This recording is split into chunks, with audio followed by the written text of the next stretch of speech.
Welcome to your February market update, where we go over what happened in January 2026.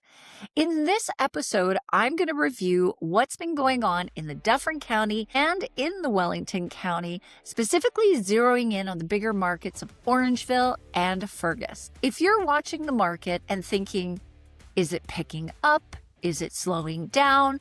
Or is it just being weird? You're not alone. January is always a reality check month.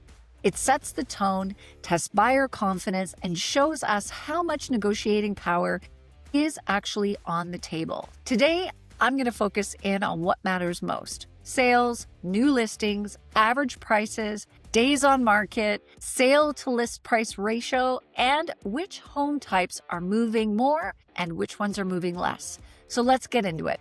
So if you're looking to make your next move, whether it's to Orangeville, Dufferin County, or the surrounding area, people just like you reach out to me every single week to help them with their next move. And I would love to have a private conversation with you to see how I can help you make the right decisions, avoid costly mistakes, and properly guide you through the process. Click on the link in the description below to set up a time. Now let's get into this episode. So I always like to start with quick GTA context and why these headlines still matter in a small town. Even if you're buying or selling outside of the GTA, the headlines still shape the emotions, urgency, and confidence. When the GTA looks slower, buyers often bring the same caution to smaller markets. When prices soften in the GTA, some buyers feel less pressure to rush, even if a home they want is in Orangeville, Fergus, or somewhere in the rural market. Here's the GTA snapshot for January 2026. Sales total 3,082, down by 19.3% year over year. New listings were at 10,774, also down 13.3% year over year. And the average price was $973,289. Down 6.5% year over year. So what does this actually mean? It means buyers are taking more time. It means sellers have to be sharper. Pricing and presentation matter more. And throw it up on MLS and see what happens strategy is not the vibe right now. If your property is listed, you need to look like the best option in the price range because buyers are comparing everything. Now let's take a look at Dufferin County and specifically in Orangeville. It's active, but it's measured. So Dufferin is a smaller market, so monthly numbers can swing and one or two sales can move averages around. But the trend is still very useful. In Dufferin County, we saw 15 sales.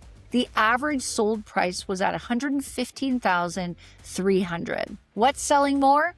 Detached homes. Detached homes being the main driver is not surprising. When buyers feel cautious, they're going to be zeroing in on a forever home purchase. And they want value that they can feel, like space and yard and home office potential and the flexibility that comes with freehold. Now let's do a pulse check specifically in Orangeville. This is where we're going to get the day-to-day feel of what's happening in the Dufferin County market. In the last 28 days, new listings were at 56.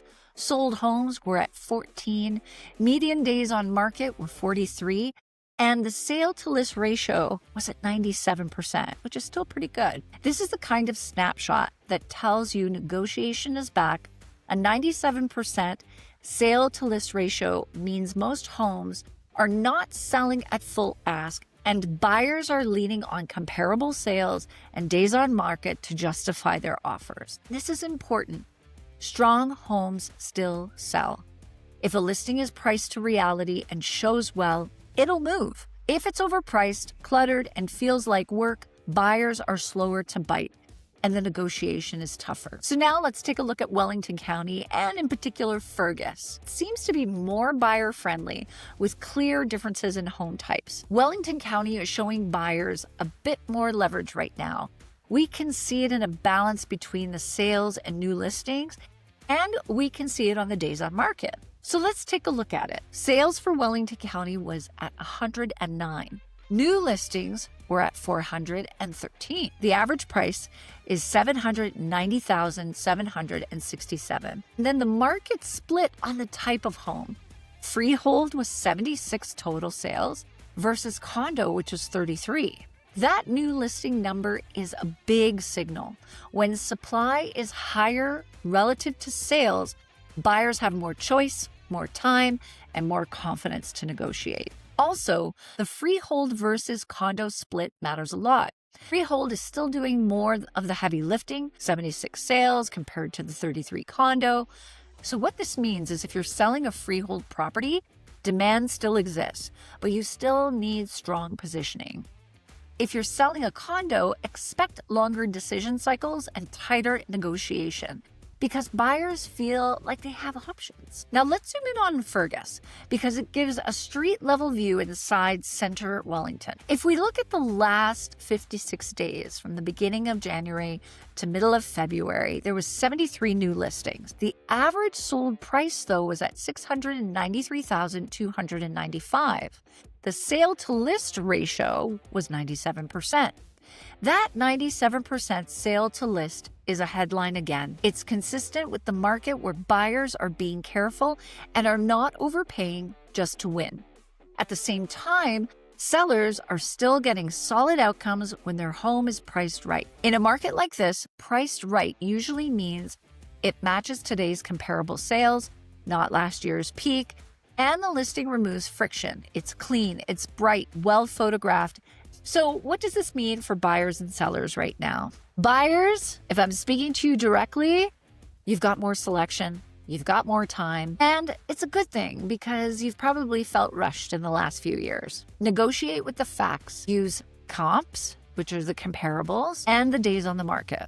Watch the sale to list ratio because it tells you who has leverage month to month. Move quickly only when the right home shows up because good listings get attention. Sellers, I'm speaking to you right now. Your success comes down to execution, not luck. Price and preparation matter more than ever.